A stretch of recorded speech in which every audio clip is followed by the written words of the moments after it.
Hey folks, how's it going? Earlier today I was working on this kit. It's the Warhammer Ogre Kingdoms Thunder Tusk or Stonehorn kit. You have the option for some modifications and stuff in here. So this is Thunder Tusk on the front, and this is Stonehorn on the back. Now the head I went with was this one, which meant that I had the Thunder Tusk head left over, so I went ahead and assembled it just because I didn't want all these pieces sitting around in my bits box because it looked way too cool and impressive.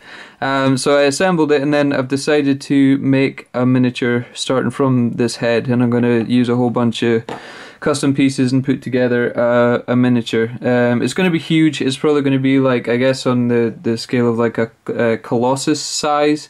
So it's going to be about the size of a Glockin. So this guy is going to be a massive beast in comparison to a 28mm figure, so which is going to be really cool. So I started off with the idea in mind that I was wanting to make, I didn't just want to make another one like this, you know, like a beast sort of thing. I think this is like a mammoth sort of creature. So I didn't want to make kind of a beast. I wanted to make like a minotaur style guy. So I grabbed this just for reference. My fiance bought me this and I love it. I don't play D&D, but she bought it for me because she knows I make miniatures and stuff, obviously. And it's a really good book just for reference. There's a whole bunch of amazing artwork in here for all sorts of beasts and figures and characters and stuff. So it's a really cool book for reference, and just the artwork in it is awesome too. But in here there's a minotaur.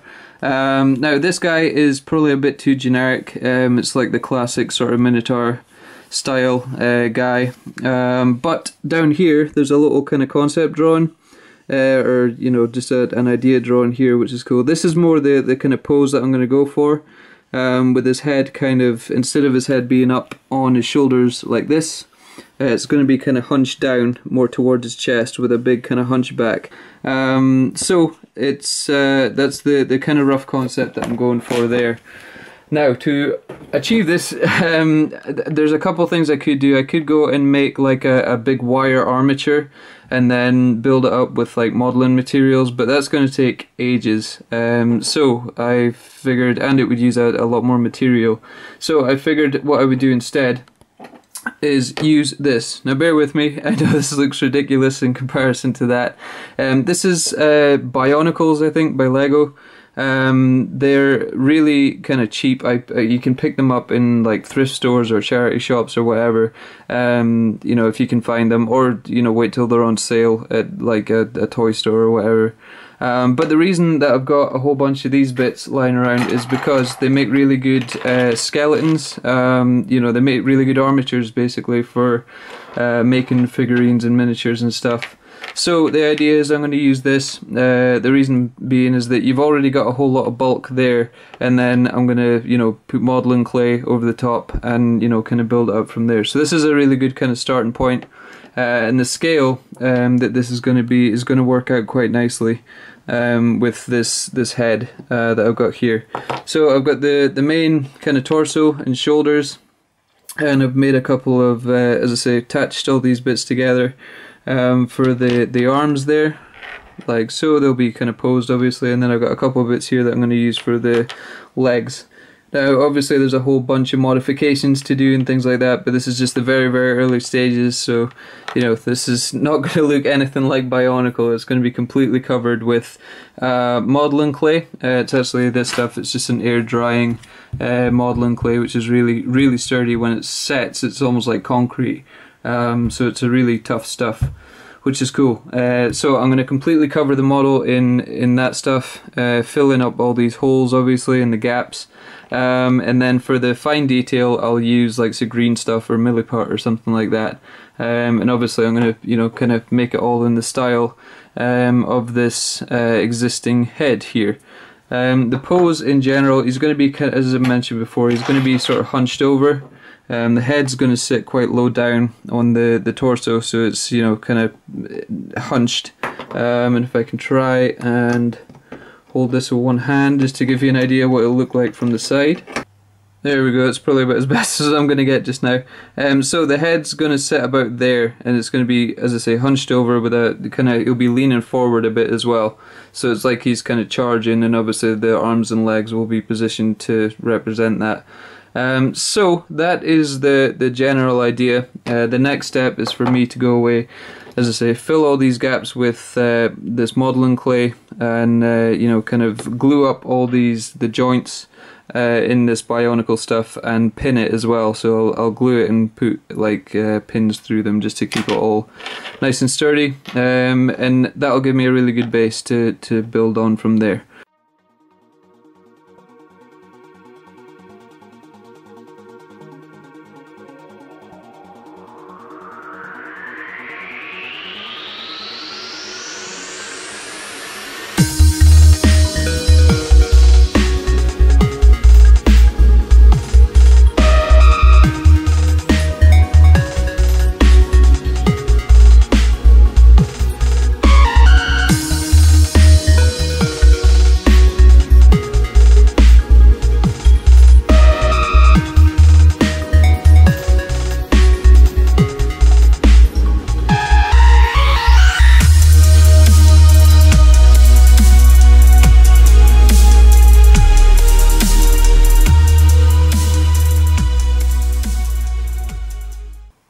Alright, there we go, that's the very initial stages of this thing done. I'm not going to take it any further for the time being, just because I've worked with this clay stuff on a figurine before in the past, and I rushed ahead and added a whole bunch of, you know, material to it, and then it set up, well, I thought it set up, and I drilled into it and realised that the inside was still soft.